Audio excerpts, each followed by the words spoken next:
Image copyright of PGT Images. Image caption: A strike at NASA's Australian tracking station will force the U.S. station to work overtime. Communications from NASA's Australian Deep Space Tracking Station will be taken briefly offline on Wednesday when staff go on strike over a pay dispute.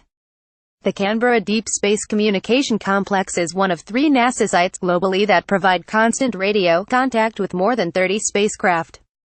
About 60 workers will go on strike for an hour, forcing staff at a U.S. station to work overtime. NASA said the dispute would not affect operations. While funded by NASA, the tracking station is managed by Australia's government science agency, the Commonwealth Scientific and Industrial Research Organisation (CSIRO). The Australian workers, who include engineers, electricians and office staff, claim they will receive reduced pay and work conditions under a new CSIRO agreement.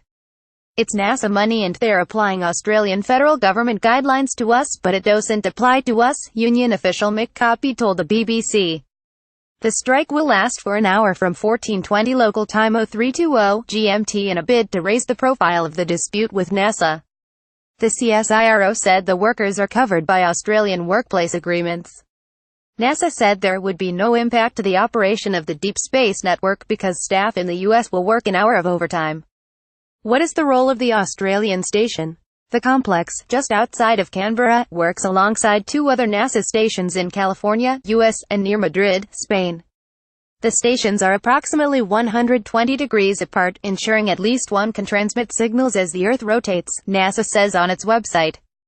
Image caption: An image sent back from Jupiter by the Cassini spacecraft. The stations receive scientific data and images from NASA missions in the Solar System and beyond, such as Voyager 1, the Cassini spacecraft and the Mars Odyssey.